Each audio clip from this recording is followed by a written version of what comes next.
What's going on, guys? Welcome back to this channel. Thank you guys for stopping by. It is Mother's Day today, this afternoon of May 12th. So if you have not done so, please send your mom a text, a call, or some kind of correspondence to let her know that you appreciate her and all she's done for your life. That, though, is not the main topic of this video. Today, I just wanted to kind of off the cuff talk about something that so many young men are dealing with, and something that I feel is slowly eating away at the inner psyche of young men in today's world. A silent war, if you will. And that thing is hair loss. It's hair loss. I made some videos about it in the past, and as you can see, I'm still receding here. In the past, some of my videos I've tried to do derma rolling or derma stamping rather, and using more natural remedies to kind of fix it, right? But I've never really dove into my whole, experience with it. So I figured it'd be nice to just put this up and see if anyone finds any value in it, if it helps anybody. I feel like I've done my duty as a person, right, who's dealing with this stuff. So I guess to kind of shape the story, I'm 22. I'm turning 23 in a little over a month, and I feel like my hair loss really began 2 years ago, going on 3, when I was 20, right? Let's see, I was probably in sophomore year of college, right? I was 20, and to make a long story short, I was too obsessed with the way I looked. I was quite vain. I wanted to do everything I could to fit in, especially when it came to my hair. And I feel that way because when I was a little baby, I was born 4 months early. And I was a premature baby, very premature. And one caveat of that prematurity was that this section on my head, it didn't grow, the hair didn't grow as dense as the rest of my hair. So that's always been a constant in my life. And I never really came to terms with that. So I tried to do things like texturizer, right? Basically bleaching my hair. I'd texturize it. I would dye it different colors. I would try to twist it certain ways. And that really wasn't smart because, again, my hair naturally was thinner than, I guess, other people who weren't born 4 months early. So if I think about it, it really was only a matter of time before I started to see a much more aggressive pattern of loss. So I guess fast forward, maybe I was 21, turning 22, so junior year, I really started to experiment more with flamboyant styles of hair. That was when I was getting braids more often and twisting it and doing stuff I'd never done before. And, it was fun. It was a cool experience to have that style and that ability to express myself. But it got to a point where I started to see much more aggressive loss. My hairline started to shift back more and more. It started to get lighter in certain areas, and I actually one time got braid extensions that were I literally went to the GTA barber. I had huge braid extensions because my buddy at school, was having a huge birthday party at a club. So I wanted to, look really different, look really wild. And I'm happy I did it. It was fun. It was a good experience, good pictures, and just good memories. But the extensions were just so painful, and I could only keep them in for 2 weeks tops, right? So I was like, fuck that. Nigga, I can't do this anymore. I remember I cut them out with scissors. Took it out to see the reveal underneath, and I was like, oh my goodness, so much more hair. It was a little afro I had, but it was so thin, so much less hair. It was imagine this, but just grown out, It just wasn't looking too good. So I shaved that down. So I was 21, I think. Shaved that down and then tried to use minoxidil to, fix what I had done. Because I figured, okay, it's traction, so I can probably grow back with something like Rogaine. And Rogaine should be good, right? Little did I know that Rogaine would not be the most ideal thing for me to use because of my asthma and just, premature body functions, whatever the fuck. So I say that to say minoxidil or Rogaine is a vasodilator, which means it constricts or it opens up your blood vessels and allows more blood to flow. But that can have an impact on your breathing rate, your heart rate, and all these other things related to respiration. And when you combine that with a condition like asthma, that's just a recipe for disaster. In my case.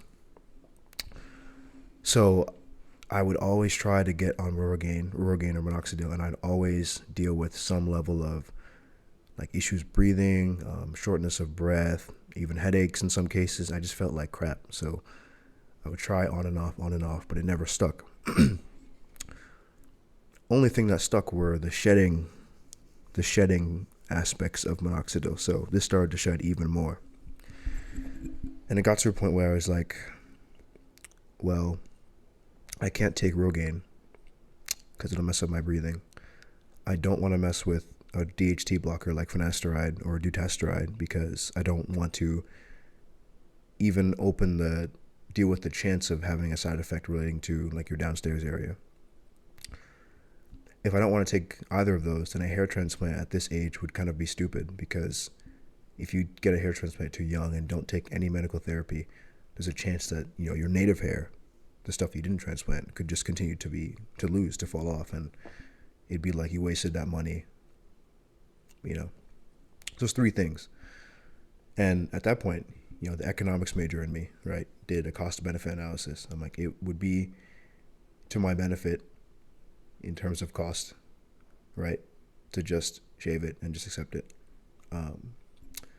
Again, that's reducing it to something very simple, just three things that didn't work out for me. But I feel like if people think, to some degree, I think if you think in terms of that, just making it as simple as possible, right, it makes a choice more like realistic, and you see that it's really not that big a deal, like I feel like I look attractive, like I take care of my body, my skin, all that kind of stuff. I'm no supermodel, right? No one needs to be, but I mean, I don't mind being bald. Like, it is what it is. And one thing a lot of young guys worry about when it comes to losing their hair at a young age is they feel, I'm never going to be able to date anybody. No one's ever going to want to mess with me. And like, that's not, I mean, like in my case, like that's not how it has been. Like, it really, obviously there's going to be girls, or if you're into guys or whatever, there's going to be people who have a natural preference towards people, let's say with facial hair, with scalp hair, with locks, braids, whatever. That's always going to be a constant in life. But just like anything, there's a balance. There's always going to be the same amount of people who prefer people who don't have hair, or, don't have a beard and that kind of stuff. What I mean to say is, you're always going to be someone's type, like no matter what you do. So like, the important thing is learning to love yourself how you are, because that in the end, that is what attracts you to people. Is when you come across someone in life who has this energy. People talk about law of attraction. People talk about law of attraction, right? And what I feel like that really is speaking to is the fact that if you come across somebody who just is full of life, full of confidence, just exuberates just peace and just a real love for the world around them, that is what pulls people and things to them. That is what the law of attraction is. It's not this weird stuff that is kind of like pseudo red pill, whatever the fuck. It's just people that are confident in themselves and genuinely want to make a good impact on the world. And I'm kind of getting carried away, but just because you've lost your hair doesn't mean you can't be that kind of person. If anything, it could push you to, pursue different things in life. For example, most bald guys, or people who lose their hair, start going to the gym because they're like, oh, I don't want to look scrawny and be bald. Which, I mean, there's scrawny people who are bald and are successful, but I get the idea. For me, I guess it kind of pushed me. I've always been a fit guy. I like working out and sports, but I'm not gonna lie. I wanted to, if I was gonna go bald, I was like, I have to be pretty fit, you know. um, but yeah, man, it's definitely a struggle because again, I'm a young guy, and most people in my age don't really experience hair loss, right? Most of my friends aren't really. So naturally, as humans, we compare and we judge ourselves based off of criteria from other people. But that's dangerous, because you learn to lose that ability to love yourself, right? And you don't want to judge anybody you don't want to judge yourself on anyone's criteria than your own, you know. So if you're a young guy going bald, I'm with you is what I'm saying. That's one thing I'll tell you. I'm here with you, so you're never going to be alone. And there's plenty of other people like Bald Cafe on YouTube who has built a whole brand and community around this kind of stuff, accepting the change. I'd also tell you that like life is going to continue to go on, and you're still going to be able to be the joyful, the loving, the caring person that you are, and people around you know you are. It's not going to change just because you have less hair on your head or no hair on your beard or whatever. You're still a person who has value, and you're still going to be able to do amazing things in this life. And it's cliche, but it's true. And I feel like when people go through a change, whether it's you gain lots of weight or you get an injury or you lose your hair, like you forget these things that are simple and everyone knows them, but life can be distracting, and it can blind you from these things that otherwise you'd be able to see and understand. So again, this has been really off the cuff, and kind of random and a little raw with some stuttering and whatnot. But I really hope this is able to help just one person. It's hard, but just because it's hard doesn't mean it's impossible. So anyone going through this hair loss stuff, I'm with you, and I'll try to make a bit more content about this kind of stuff. I'm busy with life and work and being a 22-year-old. But yeah, I'm here for you guys. So that's it. I'll see you.